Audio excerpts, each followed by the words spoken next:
take out Anthony, that you might be a lot closer to the title than a lot of people are putting you at right now? Definitely. Anthony Smith is there with top few guys like Thiago Marreta and Dominic Reyes, and definitely beat him. I'll be right there, knocking on the door again. Finally, you guys are at the hotel. You're supposed to be quarantined and not doing too much. Can you just talk about what your plan is for the next 50 or so hours before you get to your fight? Just chill, man, hang out. I mean, I've been doing that for the last few camps, to be honest. I love the way, Trifecta, the PI is helping us with the food, so I don't even have to go out for food and anything. I just walk outside a little bit just to get some sun. It's beautiful over here, just for about 15 minutes. But that's all, that's all about it. Do the interviews and stay in the room and just concentrate and get ready for this battle. Hey, thank you, Glover. Good luck. All right, you're welcome, man. Thank you. And next up, we have Jeff Wagenheim from ESPN. Please go ahead, Jeff. Hey, Glover.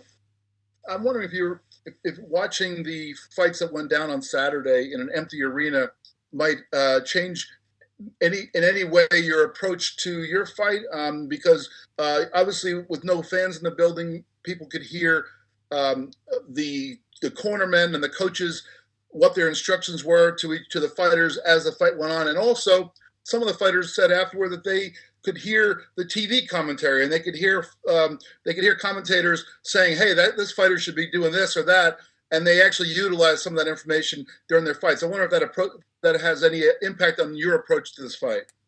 Not really, man. It's just exciting. It's a new thing. Just gotta enjoy the journey and embrace the challenge. It's a challenge for all of us. Fighter with no fans in the arena. We love the fans.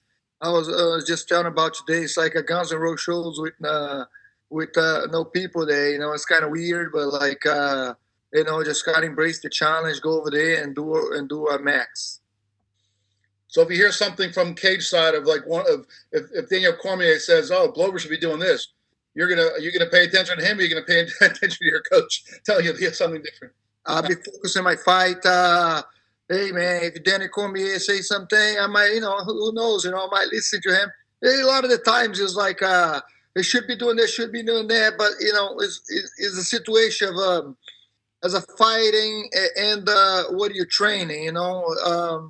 I don't know. I'm gonna pay attention to my coach, of course. They train me. They know what I'm capable of, what we train, and trying to stay with the game plan.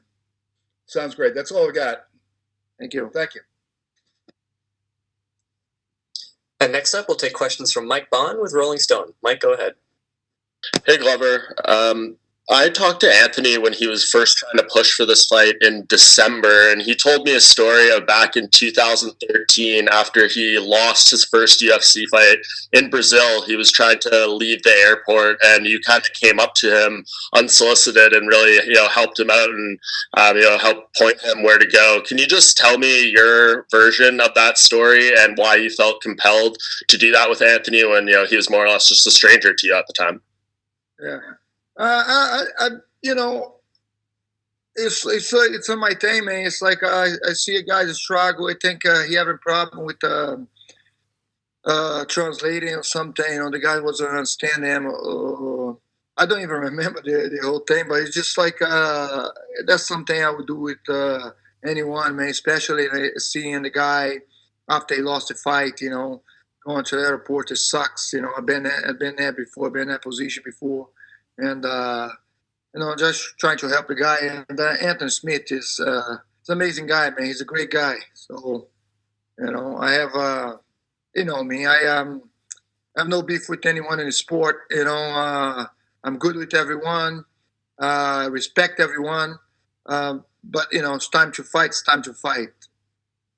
Yeah, could you ever have imagined at that time that he would be a future opponent? Obviously, he was cut from the UFC right after that loss. It was a middleweight fight. Could you have ever imagined after you helped him on that day that all these years later he would be an opponent in a main event?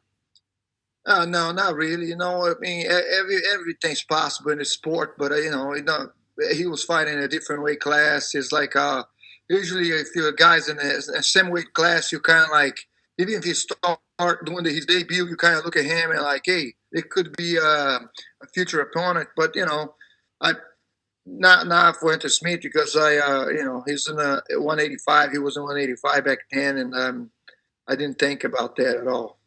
Yeah, and last thing from me, Anthony's being nothing but respectful in the lead up to this fight. He said, he's very happy that you've never wavered. You've always been willing to compete, even with the change of date and anything. Did you always feel the exact same way? Did you ever have any doubt that this fight would happen, especially, when the news came out about Anthony's home invasion and all that stuff that was going on in his personal life in the lead up to this fight, too? Yeah, well, after I read the thing, when I see the headlines, I think my wife told me, Anthony Smith got, somebody broke into Anthony Smith's house. It's like, he's okay. First thing I asked was like, of course, because of him and his family, I don't want anything like that to happen with with my worst enemy, and especially with the opponent like that in a sport. I'm glad him and his family's okay. And other thing, I was like, he's okay. Like, is the fight gonna still going on?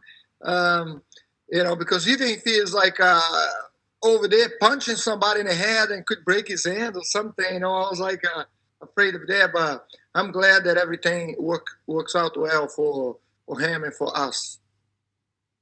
And last thing, he said he wants to be the first person to ever submit you in MMA. How do you feel about that?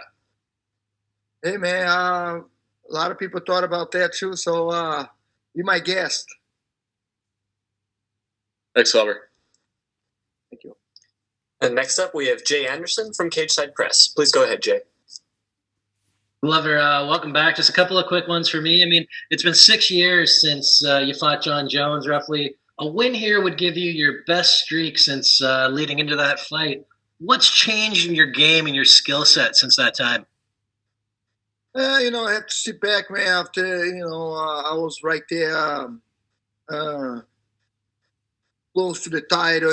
I fought Anthony Smith. Anthony Johnson and Gustafsson. The both guys. They beat me and they get a title fight. I was right there too a couple of times, and I gotta sit back and see validate things to see what I was doing wrong. I went to PI in Las Vegas, UFC PI, and basically ask for help, see what's going on with at this age, how to train, how I was training, and basically they say I was training too much, overtraining. I kind of knew that, at camps I was sleeping bad and everything. And last year, after I started following up the program, the diet, the program, the discipline, it helped me so much.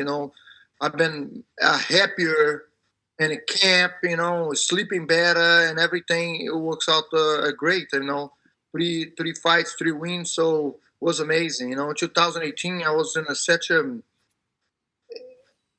crazy camp. I think because of my age and I couldn't do the things that I was doing when I was 25, 28 anymore. And it was going crazy, man. I was overtraining too much. I was like miserable in camp, thinking like, to be honest, I was thinking sometimes like, I can't wait until this is over, and this is a bad thinking. And right now I'm like, hey, I wish I was 30 years old so I can do this for another 15 years, Good stuff, man. And, speaking of the age and a guy you are a big fan of, Mike Tyson, there's talk that maybe he comes back and takes an exhibition fight. He's got an offer for bare-knuckle boxing. What do you think about him potentially even coming back for exhibition at his age? Yeah, man. He's a legend, man. Everybody's going to watch that fight. Everybody's wanted to watch that fight. I don't know. I mean, I hope they come for exhibition fight. 4 round to be good. I wouldn't want to see Mike Tyson with young guys anymore. But definitely guys that his age and maybe Holyfield. Who knows? I'd like to see that fight. That's one of the fights him and Holyfield. I watch that every time before my fights, and I watch Tyson highlights, pretty much every fight. But Evander Holyfield and Mike Tyson was one of my favorites. All right, man. Well, best of luck in your fight. Thanks very much. You're welcome. Thank you. Up next, we have Jordan Wahlberger with The Horn. Jordan, please go ahead. Glover, thanks so much for the time today. How did the change of date affect your training camp here? I've been doing this for so long, man. It's not the first time a fight got postponed, and we just readjusted a little bit. The condition, I call the guys in PI, they changed the conditioning. We call off the sparring. We just keep ourselves in shape. And when they call again and say, because they call like a week after or 3 days after and say, stay in shape because we're going to call you very soon. So we just stay in shape, and as soon as they called the fight was going to be May 13, we went right back into sparring, and everything went well. I feel really good at this. Have you had any challenges finding sparring partners or getting your training in kind of through a regular camp? Yeah, definitely. We closed the camp with like 4 or 5 guys, the most. We have 2 jiu-jitsu guys, and my coach son. He's an Olympic. He's going to be an Olympic 221. 220 is supposed to be, but with all this, 221. He's an Olympic boxer, so. We closed that camp like that, but it's a challenge that I think my experience take over. I know how to train now. I know how to put myself in situations and make the camp better like that. I think it's a challenge for everyone. Awesome. You were scheduled to fight in Nebraska, the same place where he grew up. Now the fight's been moved to Florida, and there's no fans. How does that change the dynamic of this fight? This was supposed to be a fight for him in front of his own crowd. Yeah, crowd is a crowd, man. To be honest, people, the fans respect me so much. Like I fought in Sweden, and I felt the love, I felt the respect of the people. I see guys taking picture with me in the street and say, "Hey, Glover, I always rooting for you, man. You're a great guy. You're a nice guy." But not this time, It's the energy of the fans, no matter what. No matter where, in the guy's house, in my house, in Brazil or Connecticut or whatever, it's always going to be the fans in the arena. It's going to be the energy. I don't want to get used to it with this no crowd, But like I say, it's a challenge that we're just going to have to deal with. You're on a 3-fight win streak, and there's a little bit of a logjam at the top of the light heavyweight division. What's at stake here at this fight? What are you guys fighting for? Where does this put you with a win? Well, we're fighting this is going to be a great fight, right? Anthony Smith coming forward, I come forward, he got a lion heart, and I got the lion heart, a heart of a lion. We're not going to quit. And it's just for the championship, man. Well, I'm looking forward to get that title. This is the only thing I miss, at this sport, and I think I deserve it, and I know I have to fight Anthony Smith right now, and after that, I'll be right there again, man. All right, thank you so much, Glover. Best of luck on Wednesday night. Thank you, man. And last up, we have Shaquille Majori from MMA Mania. Shaquille, we have time for a couple of quick questions. Sure. Hey, Glover, thank you so much for making the time today. First, it seems like for a while there, the UFC was putting you up in almost a gatekeeper position against up-and-coming talent. So it's really nice to see you get someone like Anthony Smith, who has recently fought for the title. How did you feel when what was going through your mind when the UFC offered you this fight? I love it, man. I wanted to fight Anthony Smith for a while, and the guys is over there in the top 3 right now, and take a guys is a higher ranking than me. It's a great opportunity because like I said, I don't take a fight. I don't say no to any fights. I'm going over there and fight anybody. Doesn't matter who. They all tough in UFC. They all hard to fight. But fighting higher ranked guys is it's a big step for me. So I like it. More for me here. Obviously, you've been asked a few times about what a win will do for you, but has the UFC or your management said anything explicit about what's next should you win this fight? No, not really. Just got to look up for this fight, win this fight, and then we see.